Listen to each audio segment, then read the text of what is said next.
নমস্কার বন্ধুরা, রিতাস ডায়েরি চ্যানেলে আপনাদের সবাইকে স্বাগত।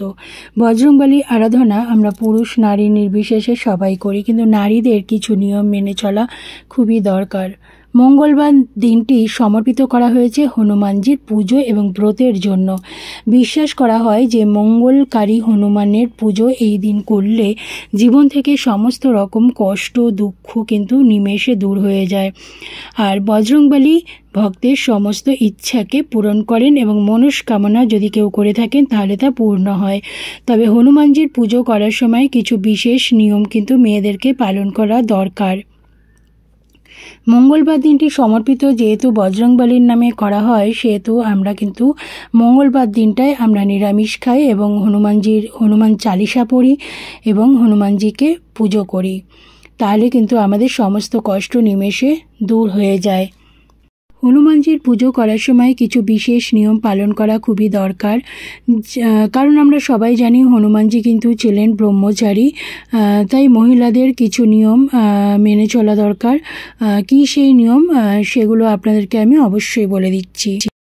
বন্ধুরা, আমরা সবাই জানি বজরংবলী আজীবন ব্রহ্মচর্য পালনের সংকল্প করেছেন, তাই তার পুজোর সময় মহিলারা তাকে স্পর্শ করবেন না, তা না হলে অশুভ ফলাফল লাভ করতে পারেন কিন্তু মহিলারা।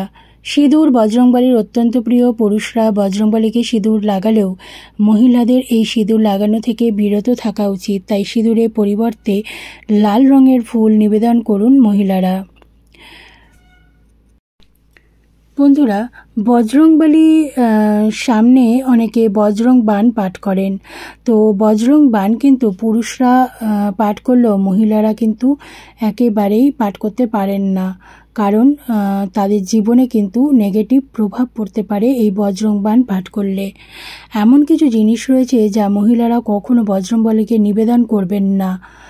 আর সিঁদুর তো নিবেদন করবেনই না, চোলা তারপরে মালা এগুলো কিন্তু বজরংবলীকে নিজের হাতে কিন্তু পরাবেন না। এগুলো কোনো ঠাকুরমশাইকে দিয়ে বা বাড়ির কোনো পুরুষকে দিয়ে পরাবেন।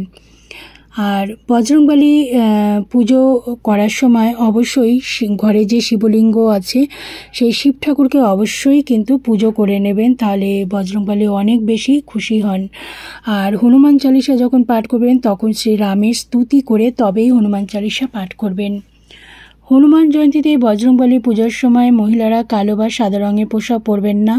এটা হনুমান জয়ন্তী বলে নয়, যে কোনো মঙ্গলবারে যারা পুজো করেন তারা কখনোই সাদা রঙের বা কালো রঙের পোশাক পরবেন না, তাহলে অশুভ ফলাফল কিন্তু আসতে পারে। বজরংবলীর পুজোর সময় লাল, হলুদ, গোলাপি বা কমলা পোশাক পরা উচিত। হনুমান জয়ন্তীতে বা মঙ্গলবারে যখন আপনারা ব্রত রাখেন তখন উপবাস করলেই বেশি ভালো হয় এবং উপবাস করলে ফলাহার করতে পারেন। নুন বা সন্দব লবণ দেওয়া খাবার এড়িয়ে চলাই সব থেকে ভালো বলে মনে করা হয়। মহিলারা ফুল, মালা, ধূপ, প্রদীপ প্রজ্বলিত করে পুজো করুন। বজরংবাণের পরিবর্তে হনুমানষ্টক, হনুমান চালিসা বা সুন্দরকাণ্ড অবশ্যই পাঠ করতে পারেন। হনুমানজির যখন পুজো করবেন তখন কিন্তু মাথা নিচু করে নমস্কার করবেন না বা হনুমানজিকে পায়ে হাত দিয়ে প্রণাম করবেন না মহিলারা, কারণ বজরংবলী কিন্তু সবসময়ের জন্যই সমস্ত মহিলাদের মায়ের মতন দেখেন, তাই উনি একেবারেই পছন্দ করেন না মহিলারা পায়ে হাত দিয়ে প্রণাম করুক বা নিচু হয়ে প্রণাম করুক। কারণ আরেকটা কথা, যে মহিলাদের পুজো করতেই হয়, ধরুন পুরুষরা আছে অনেকেই পুজো করেন না, তারা বজরংবলীর সঙ্গে একটা সম্পর্ক পাতিয়ে নিন। কেউ ভাই বা পুত্র বা পিতা রূপে দেখে বজরংবলীর পুজো করুন, তাহলে দেখবেন বজরংবলী অনেক বেশি খুশি থাকবেন। আর বজরংবলীর সামনে যখন হনুমান চালিসা বা হনুমানাষ্টক পাঠ করবেন তখন অবশ্যই ঘিয়ের প্রদীপ জ্বালিয়ে নেবেন, তাহলে উনি অনেক বেশি সন্তুষ্ট হন। আর প্রত্যেক মঙ্গলবারে একটা পান বাতাসা দিয়ে পুজো করুন, দেখবেন আপনাদের সকল সমস্যা কিন্তু দূর হয়ে যাবে। তো বন্ধুরা, আপনাদের কেমন লাগলো অবশ্যই জানাবেন। ভালো লাগলে লাইক, শেয়ার আর কমেন্ট করতে ভুলবেন না। সবাই সুস্থ থাকুন, ভালো থাকুন আর সবাইকে সাহায্য করুন।